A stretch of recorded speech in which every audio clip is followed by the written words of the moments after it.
Hi friends, എല്ലാവർക്കും movie മാനി മലയാളത്തിൻ്റെ പുതിയ എപ്പിസോഡിലേക്ക് വീണ്ടും സ്വാഗതം. ലോക എന്ന ചിത്രത്തെക്കുറിച്ച് രണ്ട് പ്രധാനപ്പെട്ട കാര്യങ്ങളാണ് ഇന്നത്തെ വീഡിയോയിലൂടെ പറയാനായി പോകുന്നത്. അതിലേക്ക് കിടക്കുന്നതിന് മുമ്പ് തീർച്ചയായിട്ടും ഈ പറയാൻ പോകുന്ന കാര്യങ്ങൾ സ്പോയിലറായി പോകണമെന്നുണ്ടെങ്കിൽ നിങ്ങൾ ഈ ചിത്രം കണ്ടിട്ടുള്ളവരാണെന്ന് ഉറപ്പുവരുത്താൻ ശ്രമിക്കുക. നമുക്ക് നേരെ വീഡിയോയിലേക്ക് വരാം. ഈ വീഡിയോയിലൂടെ നമ്മൾ പറയാനായി ശ്രമിക്കുന്ന ആ രണ്ട് കാര്യങ്ങളിൽ ഒന്നാമത്തത്, ഈ ലോക എന്ന യൂണിവേഴ്സിലെ ഏറ്റവും വലിയ വില്ലനായി വരാൻ സാധ്യതയുള്ളത് ഒടിയനായി വന്നിരിക്കുന്ന DQന്റെ ക്യാരക്ടർ ആകാമെന്നതാണ്. അതുപോലെ രണ്ടാമത്തത്, ഈ അടുത്തിടെയായി ഈ ഒരു യൂണിവേഴ്സിലേക്ക് മോഹൻലാലും വരാൻ സാധ്യതയുണ്ട് എന്ന രീതിയിലുള്ള പല പോസ്റ്ററുകളും ഇൻസ്റ്റയിലും മറ്റും കാണാനിടയായി. സോ അതിനുള്ള സാധ്യതയെക്കുറിച്ചും എത്രമാത്രം അത് പോസിബിൾ ആണ് എന്നതിനെക്കുറിച്ചുമെല്ലാമാണ് ഈ വീഡിയോയിലൂടെ തുടർന്ന് പറയാനായി പോകുന്നത്. ആദ്യമായി DQ ഈ യൂണിവേഴ്സിലേക്ക് വില്ലനായി വരാൻ സാധ്യതയുണ്ട് എന്നെനിക്ക് തോന്നാനുള്ള കാര്യത്തെക്കുറിച്ച് പറയാം. അതായത് ഈ ഒരു ചിത്രത്തെക്കുറിച്ച് ഞാൻ മുന്നേ ചെയ്തിരുന്ന വീഡിയോയിൽ പറഞ്ഞിരുന്നതാണ്, ഈ ഒരു യൂണിവേഴ്സിൽ മെയിൻ വില്ലനായി വരാൻ പോകുന്നത് ഇഷ്താറിന്റെ കൂടെ നിൽക്കുന്ന ആ ഒരു കുട്ടിയായിരിക്കാമെന്ന്. നിങ്ങൾ ആ വീഡിയോ കണ്ടിട്ടില്ലെങ്കിൽ തീർച്ചയായിട്ടും കാണാൻ ശ്രമിക്കുക. ഈ പറഞ്ഞിരിക്കുന്ന കാര്യത്തെക്കുറിച്ച് കൂടുതലായി ആ ഒരു വീഡിയോയിലൂടെ നിങ്ങൾക്ക് മനസ്സിലാക്കാൻ സാധിക്കുന്നതാണ്. എന്നിരുന്നാലും ആ ഒരു തിയറിയെക്കുറിച്ച് വളരെ പെട്ടെന്ന് തന്നെ ഞാൻ ഈ വീഡിയോയിലൂടെ അങ്ങ് പറഞ്ഞു പോകാം. അതായത് സിനിമയുടെ തുടക്കത്തിലെ ആ ഗ്രാഫിക്സ് ശ്രദ്ധിക്കുകയാണെങ്കിൽ അതിൽ ആദ്യം കാണിക്കുന്നത് ഒരു പ്ലാനറ്റിൽ ഒരു കുട്ടിയുമായി നിൽക്കുന്ന ഒരു സ്ത്രീ മൂത്തോനെ മറ്റൊരു ഗ്രഹത്തിലേക്ക് അയക്കുന്നു. എന്തോ ഒരു ദൗത്യത്തിനായിട്ടാണ് മൂത്തോനെ ഇങ്ങനെ മറ്റൊരു ഗ്രഹത്തിലേക്ക് അയക്കുന്നത്. മൂത്തോൻ ചെന്നെത്തുന്നതാകട്ടെ ഭൂമിയിലാണ്.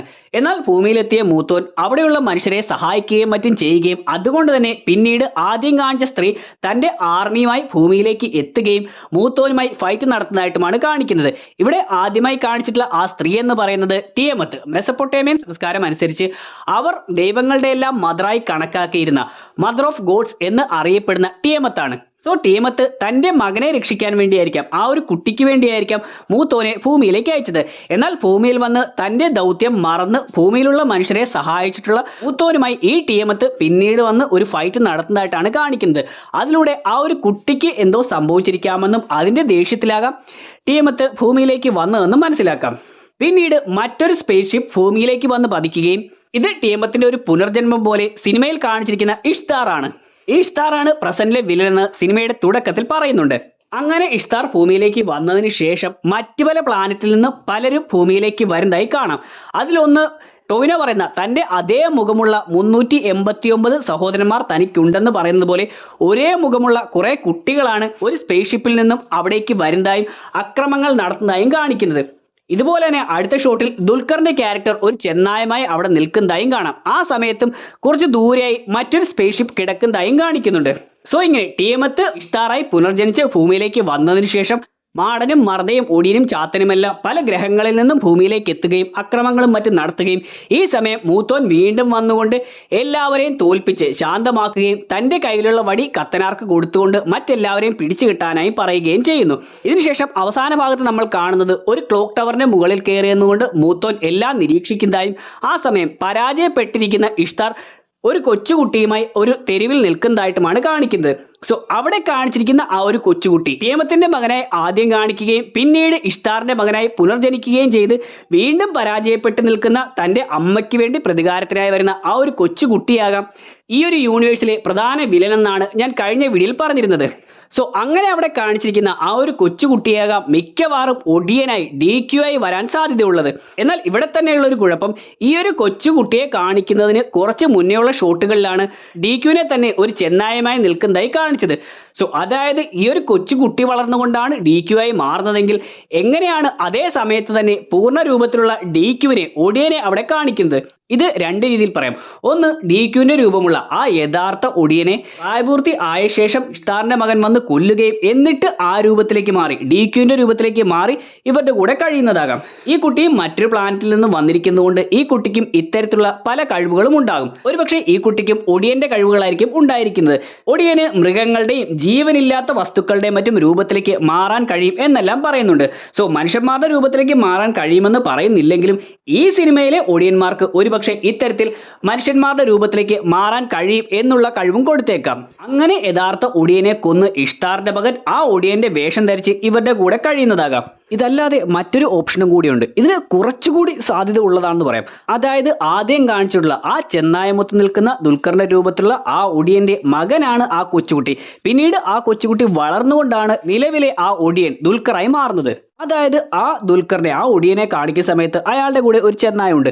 പിന്നീട് വരുന്ന ഒരു ഷൂട്ടിൽ ഒരു ആനപ്പുറത്തിരിക്കുന്ന ആളുടെ നേരെ ഒരു ചെന്നായമായി ഒരാൾ ചാടി വാളുമായി വന്ന് ഫൈറ്റ് നടത്തുന്നതായി കാണിക്കുകയും പിന്നീട് വരുന്ന ഷൂട്ടിൽ ഒരു രാജാവ് അയാളെ സ്വീകരിക്കുന്നതായിട്ടും പിന്നീട് ഈ ദുൽഖറിന്റെ മുഖമുള്ള ആളും ഒരു സ്ത്രീയും ഒത്തുകൊണ്ട് പല ഫൈറ്റുകളും മറ്റും നടത്തുന്നതായും പിന്നീട് സുനിൽ ഷെട്ടിയുടെ രൂപത്തിലുള്ള ഒരാൾ ആരെയോ കൊന്നിട്ടിരിക്കുന്നതായും കാണാം. അതായത് ആദ്യം കാണിച്ചുള്ള ചെന്നായുടെ കൂടെ നിൽക്കുന്ന ദുൽഖറിനെ കാണിക്കുമ്പോൾ ആ ഒടിയനാണ് പിന്നീട് മറ്റൊരു ചെന്നായുമായി വന്നുകൊണ്ട് ആ ആനയുടെ പുറത്തിരിക്കുന്ന ആളുമായി ഫൈറ്റ് നടത്തുന്നതായും ആ ഒടിയനെയാണ്, ആ ദുൽഖറിനെയാണ് പിന്നീട് രാജാവ് തന്റെ ഒരു പടയാളിയെ പോലെ സ്വീകരിക്കുന്നതായും പല യുദ്ധങ്ങൾ നയിക്കാനായി ഏൽപ്പിക്കുകയും ചെയ്യുന്നത്. കാരണം ഈ ഒടിയന്മാരെന്ന് പറയുന്നത് ഒരു അസാസിൻസ് ആണ്. സമൂഹത്തിൽ ഉയർന്ന പദവിയുള്ളവരും മറ്റും തങ്ങളുടെ ഒരു അസാസിനായി, കൊലയാളിയായി ഒടിയന്മാരെ വിളിച്ചു വരുത്തി പാവപ്പെട്ടവരെ ഉപദ്രവിക്കാറുണ്ട് എന്നെല്ലാം പറയുന്നുണ്ട്.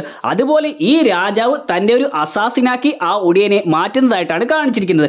ഇതിനുശേഷമാണ് ഈ അസാസിനും ആ ഒരു ലേഡിയുമായിട്ട് യുദ്ധം നയിക്കുന്നതായി കാണിക്കുന്നത്. സോ അത് ഇഷ്താർ ആകാൻ സാധ്യതയുണ്ട്. ഈ ഒടിയൻ എപ്പോഴെങ്കിലും ഇഷ്താറുമായി പ്രണയത്തിലാവുകയും ഇവർ ഒരുമിച്ച് ഫൈറ്റുകളും മറ്റും നടത്തുകയും പിന്നീട് ഈ ഒടിയനെ സുനിൽ ഷെട്ടിയുടെ രൂപത്തിലുള്ള അയാൾ വന്നുകൊണ്ട് കൊല്ലുന്നതായിട്ടുമായിരിക്കാം കാണിക്കുന്നത്.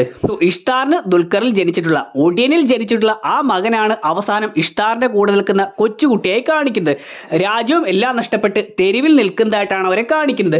സോ ഈ കൊച്ചുകുട്ടി വീണ്ടും വളരുകയും ഒരുപക്ഷെ ദുൽഖറിന്റെ മുഖം തന്നെയായി മാറുകയും അല്ലെങ്കിൽ അച്ഛന്റെ കഴിവ് അയാൾക്കും ഉള്ളതുകൊണ്ട് ഒടിവിദ്യ കൊണ്ട് അച്ഛന്റെ രൂപത്തിലേക്ക് മാറുകയും അങ്ങനെ ഇവരുടെ ഇടയിലേക്ക് വരുന്നതുമാകും. ഒരുപക്ഷെ ഇതുകൊണ്ടായിരിക്കാം രാജാവിന്റെ കൂടെയെല്ലാം പടയാളിയായി നിന്ന ആ അച്ഛനെ പോലെ തന്നെ പ്രസന്റിലെ DQന്റെ ആ ഒടിയൻ ക്യാരക്ടറും വാളും മറ്റും പ്രധാന ആയുധമായി കൊണ്ടു നടക്കുന്നത്. എന്ത് തന്നെയാണെങ്കിലും ആദ്യത്തെ ഒടിയനെ കൊന്ന് ആ രൂപത്തിലേക്ക് വരുന്നതാണെങ്കിലും അതല്ല ആദ്യത്തെ ഒടിയന്റെ മകനായിട്ട് വരുന്നതാണെങ്കിലും പ്രസന്റിൽ നമ്മൾ കാണുന്ന ദുൽഖർ എന്ന് പറയുന്നത് മിക്കവാറും ഇഷ്താറിന്റെ മകനായിട്ടുള്ള കുട്ടിയാണെന്നും നിലവിൽ മൂത്തോന്റെയും നീലിയുടെയും ചാത്തന്റെയും എല്ലാം കൂടെ നിൽക്കുന്നത് ഒരു പ്രതികാരത്തിനായിട്ടാണെന്നും കണക്കാക്കാം. ഒരുപക്ഷെ സിനിമയുടെ തുടക്കത്തിൽ ചന്ദ്ര ഒരു പാക്കേജ് സെക്യൂർഡ് ആണ് എന്ന് പറയുന്നുണ്ട്. സോ ഇഷ്താറിന്റെ മകനായിട്ടുള്ള ആ കുട്ടി വളർന്നു വന്ന് യഥാർത്ഥ ഒടിയനെ കൊന്ന് ഇവരുടെ കൂടെ കൂടുന്നത് തന്നെ ഇത്തരം ഒരു പാക്കേജ് നേടിയെടുക്കാനോ മറ്റോ ആകും. അത് ഒരുപക്ഷെ തൻ്റെ അമ്മയ്ക്ക് വീണ്ടും ശക്തി കൊടുക്കുന്ന തരത്തിലുള്ള, ഇഷ്താറിന് വീണ്ടും ശക്തി കൊടുക്കുന്ന തരത്തിലുള്ള, ഇവരോട് പ്രതികാരം ചെയ്യാൻ സാധിക്കുന്ന തരത്തിലുള്ള എന്തെങ്കിലും ഒരു കാര്യമാകും. ഇനി ഇതുകൂടാതെയും ഈ ഒടിയൻ എന്ന DQന്റെ ക്യാരക്ടർ വില്ലനാകാൻ സാധ്യതയുണ്ട് എന്ന് തോന്നിപ്പിക്കുന്ന പല സൂചനകളും സിനിമയിൽ തരുന്നുണ്ട്.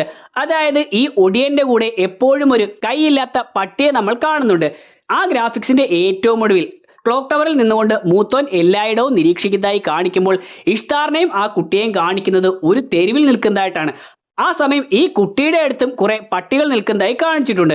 അതിലൂടെ ഈ കുട്ടിയും ആ പട്ടികളുമായി കണക്റ്റായി വരുന്നു. DQ ഒടിയൻ ആയതുകൊണ്ട് ആ പട്ടിയുമായി കണക്റ്റായി വരുന്നത് പോലെ തന്നെ ഈ കുട്ടിയും അത്തരത്തിൽ ആ പട്ടികളുമായി കണക്റ്റായി വരുന്നു എന്ന് കാണിച്ചിട്ടുണ്ട്. കൂടാതെ ആ അവസാന ഷോട്ടിൽ തന്നെ ഈ പട്ടിയെ കൂടാതെ ഇവരുടെ അടുത്ത് കുറെ കാക്കകൾ ഇരിക്കുന്നതായി കാണാം. ഈ കാക്ക എന്ന് പറയുന്നത് പലപ്പോഴും മരണത്തെയാണ് സൂചിപ്പിക്കുന്നത്. DQന്റെ ക്യാരക്ടർ ഏറ്റവും ഒടുവിൽ പറയുന്നുണ്ട്, ഞാൻ നിന്റെ യമനാണെന്ന്. ഈ യമൻ എന്ന ഡയലോഗ് പറയുന്നത് ഡയറക്റ്റായി ഫോർത്ത് വാൾ ബ്രേക്കിംഗ് പോലെ നമ്മളുടെ മുഖത്തേക്ക് നോക്കി, സ്ക്രീനിലേക്ക് നോക്കിയാണ് പറയുന്നത്. സോ ഒരുപക്ഷെ ഈ ഒരു യൂണിവേഴ്സിന്റെ തന്നെ യമൻ താനാണ് എന്നുള്ള അർത്ഥത്തിലാകാം ഇങ്ങനെ സ്ക്രീനിലേക്ക് നോക്കിക്കൊണ്ട് തന്നെ ആ ഒരു ഡയലോഗ് DQ പറയുന്നതായി കാണിച്ചത്. ഇതല്ലാതെയും ഈ ചിത്രത്തിൽ ഹൂഡി ധരിച്ച് അല്ലെങ്കിൽ മുഖം മറച്ചുകൊണ്ട് 3 ക്യാരക്ടറുകളെ കാണിച്ചിട്ടുണ്ട്. അതിലൊന്ന് മൂത്തോനാണ്. ആ ഗ്രാഫിക്സിലൂടെ മൂത്തോനെ കാണിച്ചിരിക്കുന്നത് അത്തരത്തിലാണ്. പിന്നീട് മൂത്തോനെ കാണിക്കുമ്പോൾ മുഖം വ്യക്തമാക്കിയിട്ടില്ല.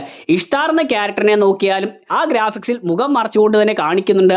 അവരുടെ ശബ്ദം മാത്രമാണ് പിന്നീട് നമ്മളെ പ്രസന്റ് ടൈമിൽ കേൾപ്പിക്കുന്നത്. ദുൽഖറിന്റെ ക്യാരക്ടറിലേക്ക് വരുമ്പോഴും ഈ ക്യാരക്ടറിനെയും പലപ്പോഴും കാണിച്ചിരിക്കുന്നത് മുഖം വ്യക്തമാകാത്ത രീതിയിൽ. ഒരു കണ്ണിന്റെ സൈഡ് മാത്രം കാണിക്കുന്നു, ബാക്കിലെ ഷോട്ട് മാത്രം കാണിക്കുന്നു, ഹൂഡി ധരിച്ചു കൊണ്ടുവരുന്നു. ഇങ്ങനെ മുഖം വ്യക്തമാകാത്ത രീതിയിൽ തന്നെയാണ് കാണിച്ചിരുന്നത്. അതുകൊണ്ടും ഈ ഒരു ക്യാരക്ടർ ഇഷ്താറുമായി കണക്റ്റായി വരാനും മൂത്തോനുമായി കണക്ട് ചെയ്തു വരാനും വളരെയധികം സാധ്യതയുണ്ട്. അതുകൊണ്ട് തന്നെ ഇവർ 3 പേരുമാകും സിനിമയിൽ ഏറ്റവും പ്രധാനപ്പെട്ട, ഏറ്റവും ടോപ്പിലെ ക്യാരക്ടറുകളായി വരാൻ സാധ്യതയുള്ളത്. ഇതെല്ലാം കൂടാതെ സിനിമയുടെ തുടക്കത്തിൽ ആ ഒരു ഗ്രാഫിക്സ് കാണിക്കുമ്പോൾ ഒരു ബിൽഡിങ്ങിൽ നിന്നും ചാടി പുറത്തേക്ക് വരുന്ന ചന്ദ്ര ഓടി രക്ഷപ്പെട്ടു പോകുന്ന സമയത്ത് ദൂരെ ഇഷ്താർ ബിൽഡിങ്ങിന്റെ മുകളിൽ നിന്ന് അവളെ നോക്കുന്നതായി കാണാം. ചന്ദ്ര അവിടെ നിന്നും പോകുന്ന സമയത്ത് DQന്റെ ആ ഒറ്റക്കയ്യൻ പട്ടി അവിടെ ഇരിക്കുന്നതായും കൂടാതെ ഒരു ഭിത്തിയിലായി ഒരു രൂപം വരച്ചിട്ടിരിക്കുന്നതായും കാണാം. ഇത് ഒടിയൻ എന്ന ആ DQന്റെ രൂപത്തെയായിട്ടാണ് എനിക്ക് തോന്നിയത്. സിനിമയുടെ ഇടയ്ക്ക് വീണ്ടും ഇങ്ങനെ ഒരു രൂപം കാണിക്കുന്നുണ്ട്. അത് ആദ്യം സിനിമ കണ്ടതിന് ശേഷം ഞാൻ പറഞ്ഞിരുന്നത് അതും DQ ആകാമെന്നാണ്. എന്നാൽ ഈയിടെ അത് മൂത്തോനാണ് എന്ന രീതിയിൽ പല പോസ്റ്ററുകളിലൂടെയും അവർ റിവീൽ ചെയ്തിട്ടുണ്ട്. എന്നാലും സിനിമയുടെ തുടക്കത്തിൽ കാണിച്ചിട്ടുള്ള ആ ഒരു ക്യാരക്ടർ ഉറപ്പില്ല. എന്നിരുന്നാലും അത് ഒടിയൻ അഥവാ DQന്റെ ക്യാരക്ടർ ആണ് എന്നാണ് എന്റെ ഓർമ്മ. ഇത് ചിത്രം തിയേറ്ററിൽ നിന്ന് കണ്ടതിന്റെ ഓർമ്മ വെച്ചുകൊണ്ട് മാത്രമാണ് പറയുന്നത്.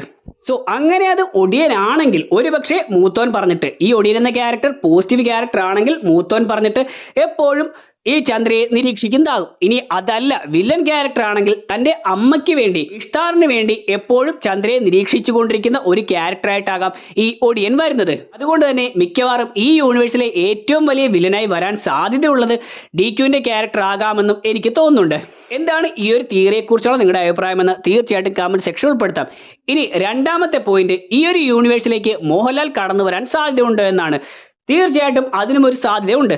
കാരണം ഈ ഒരു സിനിമയിലേക്ക് ഉൾപ്പെടുത്തിയിരിക്കുന്ന ഓരോ കഥാപാത്രങ്ങളെ ചെയ്യാനായും ഉൾപ്പെടുത്തിയിരിക്കുന്ന നടന്മാരെയെല്ലാം ശ്രദ്ധിക്കുകയാണെങ്കിൽ അവർ മുന്നേ പല സിനിമകളിലും ഇത്തരത്തിലുള്ള സൂപ്പർ ഹീറോ വേഷങ്ങൾ ചെയ്തിട്ടുള്ളവരാണ്, പല ശക്തികളുമുള്ള ക്യാരക്ടറുകളെ ചെയ്തിട്ടുള്ളവരാണ്, അല്ലെങ്കിൽ അത്തരത്തിലുള്ള റെഫറൻസുകൾ കൊടുത്തിട്ടുള്ളവരാണ് എന്ന് നമുക്ക് കാണാം. അതായത് ടൊവിനോയെ നോക്കുകയാണെങ്കിൽ ടൊവിനോ ഓൾറെഡി തന്നെ മിന്നൽ മുരളി എന്ന ചിത്രത്തിലൂടെ ഒരു സൂപ്പർ ഹീറോയെ വന്നിട്ടുള്ളതാണ്. കൂടാതെ സിനിമയുടെ പോസ്റ്റ് ക്രെഡിറ്റ് സീനിൽ ആ ഗുഹയിലിരിക്കുന്ന ചാത്തനെ കാണിക്കുമ്പോൾ അത് മണിയനുമായി രൂപസാദൃശ്യം ഉണ്ടെന്നും മിക്കവാറും മണിയന്റെ ഒരു റെഫറൻസ് കൊടുത്തുകൊണ്ട് വരും ചിത്രങ്ങളിൽ ഈ ഒരു ക്യാരക്ടറിനെ നമുക്ക് കാണാൻ കഴിയുമെന്നും ആദ്യ വീഡിയോയിൽ തന്നെ ഞാൻ പറഞ്ഞിരുന്നതുമാണ്. ഇത്തരത്തിൽ മറ്റു പല സിനിമകളിലും സൂപ്പർ ഹീറോയായി വന്നിരിക്കുന്ന, അല്ലെങ്കിൽ ഇത്തരം ശക്തികളുള്ള ക്യാരക്ടറായി വന്നിരിക്കുന്ന ടൊവിനോയെ തന്നെയാണ് ഇവിടെ ചാത്തനായി കൊണ്ടുവന്നത്. സൗബിന്റെ ക്യാരക്ടറിനെ നോക്കുമ്പോൾ മിക്കവാറും സൗബിനും ബാലു വർഗീസും മാടനും മർദ്ദയുമായിട്ടുമാകാൻ വരാൻ സാധ്യതയുള്ളത്. ഈ സൗബിൻ തന്നെ ചുരുളി എന്ന ചിത്രത്തിൽ ഒരു മാടനായി വന്നിരുന്നു. അവിടെ നമ്മൾ കണ്ടിട്ടുള്ള അതേ ക്യാരക്ടർ തന്നെയാണ് ഇവിടേക്ക് വന്നിരിക്കുന്നത് എന്നല്ല, പകരം സൗബിനെ ഈ ചിത്രത്തിലേക്ക് കാസ്റ്റ് ചെയ്തപ്പോൾ ഓൾറെഡി അദ്ദേഹം ഒരു മാടൻ എന്ന രീതിയിൽ മറ്റൊരു ചിത്രത്തിൽ വന്നിരിക്കുന്നത് കൊണ്ട് അതിന്റെ ഒരു റെഫറൻസ് പോലെയാകാം അദ്ദേഹത്തെ തന്നെ ഇവിടേക്ക് പരിഗണിച്ചത് എന്നാണ് ഞാൻ പറഞ്ഞത്. ഇനി മമ്മൂട്ടിയെ നോക്കുകയാണെങ്കിൽ അദ്ദേഹം ഈ ചിത്രത്തിൽ മൂത്തോനായിട്ടാണ് വന്നിരിക്കുന്നത്. ഓൾറെഡി തന്നെ ഭ്രമയുഗം എന്ന ചിത്രത്തിൽ ചാത്തനായിട്ട് അദ്ദേഹം വന്നിട്ടുള്ളതുമാണ്. അതുപോലെ തന്നെ ഒടിയനായി വരുന്ന DQന്റെ ക്യാരക്ടറിനെ നോക്കുകയാണെങ്കിൽ ഈ ക്യാരക്ടറിന്റെ പേരായി പറയുന്നത് ചാർലി എന്നാണ്. ദുൽഖർ ചാർലി എന്നൊരു കഥാപാത്രമായി വന്നിരുന്നത് മാർട്ടിൻ പ്രക്കാട്ടിന്റെ ചാർലി എന്ന ചിത്രത്തിലായിരുന്നു. ഈ ചാർലി എന്ന ക്യാരക്ടറിനെ ഒരു ജിന്ന് എന്ന രീതിയിൽ പറയുന്നുണ്ട്. ഈ ജിന്ന് എന്ന് പറയുന്നത് ഒരു സൂപ്പർ ശക്തിയാണ്. എന്നാൽ സിനിമയിലെ ചാർലി എന്ന ക്യാരക്ടറിന് ഇത്തരത്തിലുള്ള സൂപ്പർ ശക്തികളോ ഒന്നും തന്നെ ഇല്ലെങ്കിലും ഈ ചിത്രത്തിൽ ദുൽഖറിനെ ഒടിയനായി കൊണ്ടുവന്നപ്പോൾ ചാർലി എന്ന പേര് തന്നെ കൊടുത്തത് ആ ചിത്രത്തിലെ ഈ ഒരു ജിന്നി എന്ന വാക്കിന്റെ ആ ഒരു റെഫറൻസ് പോലെ ആകാം. സോ അങ്ങനെ നോക്കുമ്പോൾ ഇനി വരുന്ന സിനിമകളിലും ഇങ്ങനെ പല സൂപ്പർ ഹീറോകളായിട്ടും സൂപ്പർ ശക്തികളായിട്ടും വന്നിട്ടുള്ള ആൾക്കാരെ തന്നെ ഈ ഒരു യൂണിവേഴ്സിലേക്ക് ഇവർ കൊണ്ടുവരാൻ സാധ്യതയുണ്ട്. ഉദാഹരണത്തിന് അനാർക്കലി മരക്കാർ ഗഗനചാരി എന്ന ചിത്രത്തിൽ ഒരു ഏലിയനായി വന്നിട്ടുള്ളതാണ്. ഒരു പക്ഷേ ഈ ഒരു യൂണിവേഴ്സ് ഇനിയും ഡെവലപ്പായി വരുമ്പോൾ അനാർക്കലി മരക്കാരെ ഇവർ ഇങ്ങോട്ടേക്ക് കൊണ്ടുവരാം. അത് ഗഗനചാരി എന്ന ചിത്രത്തിലെ ആ ഏലിയൻ ക്യാരക്ടറായി തന്നെ ആകണമെന്നില്ല. പകരം ഗഗനചാരിയിൽ അനാർക്കലി മരക്കാർ അത്തരമൊരു വേഷം ചെയ്തതുകൊണ്ട് അനാർക്കലി മരക്കാരെ അതുമായി ബന്ധപ്പെട്ട മറ്റൊരു വേഷത്തിലേക്ക് ഈ യൂണിവേഴ്സിലേക്ക് കൊണ്ടുവരാൻ സാധ്യതയുണ്ട്. സത്യത്തിൽ ഈ ചിത്രത്തിലെ അഹാനയ്ക്ക് പകരമായി അനാർക്കലി മരക്കാരെ കൊണ്ടുവന്നിരുന്നുവെങ്കിൽ ഇത്തരം കാര്യങ്ങളെ കൂടുതലായി കണക്ട് ചെയ്യാൻ അവർക്ക് ഈ ചിത്രത്തിൽ തന്നെ സാധിച്ചേനെ. ഇത്തരത്തിൽ ഒടിയനായി ഓൾറെഡി തന്നെ മോഹൻലാൽ ഒരു ചിത്രത്തിൽ വന്നിരിക്കുന്നത് കൊണ്ട്, ഇത്തരമൊരു സൂപ്പർ ഹീറോയെ പോലെയെല്ലാം വന്നിരിക്കുന്നത് കൊണ്ട് ഈ യൂണിവേഴ്സ് എക്സ്പാൻഡ് ചെയ്തു വരുമ്പോൾ അവിടെ ഏതെങ്കിലും ഒരു പോയിന്റിൽ വെച്ച് ഏതെങ്കിലും ഒരു നല്ല വേഷത്തിലേക്ക് മോഹൻലാലിനെ കൊണ്ടുവരാനും സാധ്യതയുണ്ട്. ഒരു മെയിൻ ക്യാരക്ടർ അല്ലെങ്കിൽ കൂടി വലിയ ഇമ്പാക്റ്റ് കൊടുക്കുന്നത് പോലെയുള്ള ഒരു ക്യാമിയോ റോളിലാണെങ്കിലും അദ്ദേഹത്തെ കൊണ്ടുവരുന്നത് നല്ലതായിരിക്കും. ഓൾറെഡി തന്നെ മമ്മൂട്ടി ഈ യൂണിവേഴ്സിൽ ഉണ്ടെന്ന് അറിയുമ്പോൾ തന്നെ എന്തുമാത്രം ഹൈപ്പാണ് ഈ ചിത്രത്തിന് ഈ യൂണിവേഴ്സിലെ മറ്റുള്ള ചിത്രങ്ങൾക്ക് കിട്ടുന്നതെന്ന് നമുക്കറിയാം. അങ്ങനെ ഇരിക്കുമ്പോൾ മോഹൻലാലും കൂടി ഈ യൂണിവേഴ്സിലേക്ക് വരികയാണെങ്കിൽ ഇനി വരുന്ന ചിത്രങ്ങൾക്ക് കിട്ടാൻ പോകുന്ന ഹൈപ്പ് നമുക്ക് ചിന്തിക്കാൻ പോലും കഴിയുന്നതിന്റെ അപ്പുറമാകും. അതുകൊണ്ട് തന്നെ മോഹൻലാലും ഈ യൂണിവേഴ്സിലേക്ക് വരാൻ സാധ്യത ഒരുപാടുണ്ട്. അങ്ങനെ സംഭവിക്കട്ടെ എന്നും ഈ യൂണിവേഴ്സ് ഒരു വലിയ വിജയമായി മാറട്ടെ എന്നും ആശംസിക്കാം. സോ എന്താണ് ഞാൻ ഈ പറഞ്ഞിട്ടുള്ള രണ്ട് തിയറികളെ കുറിച്ചുള്ള നിങ്ങളുടെ അഭിപ്രായമെന്നും തീർച്ചയായിട്ടും വീഡിയോയുടെ കമന്റ് സെക്ഷൻ ഉൾപ്പെടുത്താം. വീഡിയോ അവസാനിക്കുകയാണ്. വീഡിയോ നിങ്ങൾക്ക് ഇഷ്ടമായിട്ടുണ്ടെങ്കിൽ ലൈക്ക് ചെയ്യാനും ഷെയർ ചെയ്യാനും സബ്സ്ക്രൈബ് ചെയ്യാനും ശ്രമിക്കുക. നമുക്ക് അടുത്തൊരു എപ്പിസോഡിലൂടെ കാണാം. അതുവരെ ബൈ.